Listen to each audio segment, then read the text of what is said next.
వాగర్ధావివ సంపృక్తౌ వాగర్ధ ప్రతిపత్తయే జగతః పితరౌ వందే Parvati పరమేశ్వరౌ. Shri Mata Telugu YouTube channel ప్రేక్షకులందరికీ కూడా నా హృదయపూర్వకంగా నమస్కారాలు. ఈరోజు మనం కర్కాటక రాశి వారికి రానున్న 365 రోజులు అంటే వచ్చే సంవత్సరం జూన్ దాకా అంటే 2025 జూన్ దాకా ఈ యొక్క కర్కాటక రాశి వారికి ఏ విధంగా ఉంది అనేది మనం తెలుసుకునే ప్రయత్నం చేద్దాం. రానున్న 365 రోజుల్లో ఈ యొక్క కర్కాటక రాశి వారికి ఈ యొక్క 4 గ్రహాలు కూడా ఇదే స్థానంలో ఉంటాయి. జూన్ తర్వాత ఈ గ్రహాలన్నీ మారబోతున్నాయి కాబట్టి ఈ వీడియో కేవలం కర్కాటక రాశి వారికి మాత్రమే గ్రహించాలి. ముందు చూసినట్టయితే వీరికి కర్కాటకం వారికి తృతీయంలో కేతు సంచారం జరుగుతుంది.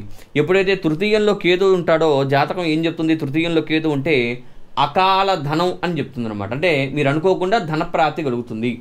కేతు వల్ల ఈ యొక్క కర్కాటక రాశి వారికి చక్కటి ధనాన్ని సంపాదించే అవకాశం ఉందన్నమాట. అంటే వీరు ఎప్పుడైతే ధనాన్ని కావాలనుకుంటారో అప్పుడు చక్కగా వీరికి ధనం అనేది సమకూరే అవకాశం ఉంది. కాబట్టి చక్కగా కేతు వీరికి చాలా అనుగ్రహిస్తున్నాడు కేతు అని చెప్పి చెప్పుకోవచ్చు. ఆ తర్వాత చూసినట్టయితే వీరికి శని వచ్చేసరికి అష్టమంలో ఉన్నాడు. ఎప్పుడైతే కర్కాటకానికి శని అష్టమాధిపతి సప్తమాధిపతి కూడా అయ్యాడు. ఎప్పుడైతే సప్తమాధిపతి అష్టమాధిపతి అయిన శని అష్టమంలో ఉంటాడో అంత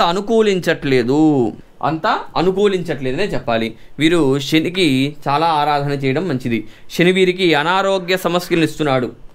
దీర్ఘకాలిక అనారోగ్య సమస్యలు, ఆ రోగం ఎలా ఉంటుందంటే ఈ రోగం ఎప్పటికీ తగ్గదా అన్నట్టుగా భయం వేస్తూ ఉంటుంది అనమాట. అలాంటి అనారోగ్య సమస్యలను ఇస్తూ ఉంటాడు. అది కాకుండా ఈయన నేరుగా ఈ యొక్క కర్కాటక రాశి వారి ద్వితీయాన్ని చూస్తున్నాడు. ఎప్పుడైతే కర్కాటక ద్వితీయాన్ని ధనాన్ని చూస్తున్నాడో ఇక్కడ కేతు ధనాన్ని ఇస్తూ ఉన్నాడు, ఇక్కడ శని అనారోగ్యానికి ధనాన్ని ఖర్చు పెడుతూ ఉన్నాడు. హాస్పిటల్కి ఎక్కువ ధనాన్ని ఖర్చు పెట్టే అవకాశం ఉంది. ముందుగా చిన్నపిల్లలు చాలా జాగ్రత్తగా ఉండాలి. చిన్నపిల్లల్ని కూడా శని కొంత ఇబ్బంది పెట్టే అవకాశం ఉంది అనారోగ్య సమస్యల వల్ల, కాబట్టి కొంత జాగ్రత్త వహించండి.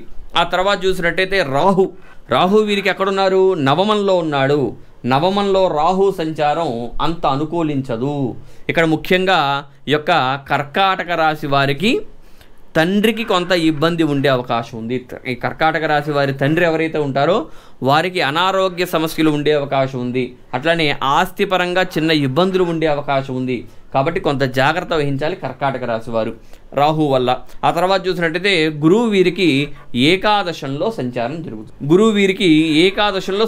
జరుగుతుంది. ఎప్పుడైతే గురువు లాంటి శుభగ్రహం ఏకాదశంలో ఉంటుందో ఈ యొక్క గురువు మిమ్మల్ని బాగా కాపాడుతున్నాడనే చెప్పాలన్నమాట. చక్కగా గురువు చాలా అనుగ్రహిస్తున్నాడు. ఇక్కడ గురువు వీరికి ఏమయ్యారు? షష్ఠాధిపతి అయ్యాడు, అట్లానే నవమాధిపతి కూడా అయ్యాడు. నవమాధిపతి అయిన గురువు ఏకాదశంలో ఉండడం చాలా మంచిదనే చెప్పాలన్నమాట.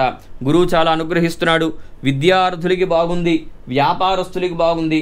ముఖ్యంగా బంగారపు వ్యాపారం చేసుకునే వారికి చాలా అనుగ్రహం బాగుందన్నమాట గురువు వల్ల. అట్లానే రైతులకు కూడా చాలా బాగుందనే చెప్పాలి ఈ యొక్క గురువు ఏకాదశంలో ఉండడం వల్ల.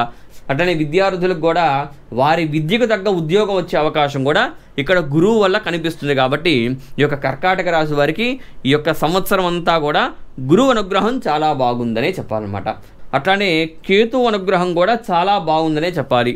వీరికి ముఖ్యంగా ధనపరంగా చూస్తే ఎలాంటి నష్టాలు లేవు, చక్కగా బాగుంది. ఈ యొక్క కర్కాటక రాశి వారికి ఎలా చూసినా సరే ఒక్క శని వల్ల తప్పించి మిగిలిన ఈ 3 గ్రహాలు పెద్దగా ఇబ్బంది పెట్టట్లేదు.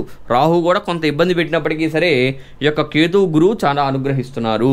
శని మాత్రం అంత అనుకూలించట్లేదు, బాగా అనారోగ్యాలు ఉన్నాయి. కాబట్టి ఈ యొక్క కర్కాటక రాశి వారు కొంత జాగ్రత్త వహించండి.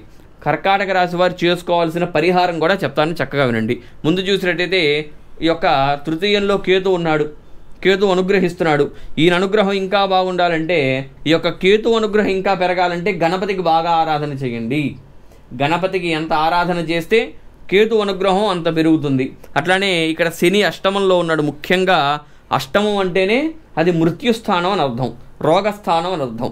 ఆ రోగస్థానంలో మృత్యుకారకుడైన శని ఉంటే చాలా ప్రమాదం. కాబట్టి శనికి చక్కగా మీరు ఎప్పుడు కుదిరితే అప్పుడు చక్కగా శివాలయానికి వెళ్ళి నవగ్రహారాధన చేసి నవగ్రహాల్లో శనేశ్వరుడికి ప్రత్యేకంగా తైలాభిషేకం చేసుకోండి.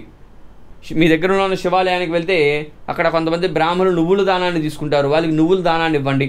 అట్లానే మీ దగ్గరలో ఉన్న వృద్ధాశ్రమం ఏదన్నా ఉంటే అక్కడికి వెళ్ళి చక్కగా వృద్ధులకి సేవ చేసుకోండి. వృద్ధులకి చక్కగా భోజనం పెట్టడం అలాంటివి చేయడం వల్ల శని బాగా అనుగ్రహిస్తాడు, ఈయనిచ్చే కష్టాన్ని తీసేస్తాడు.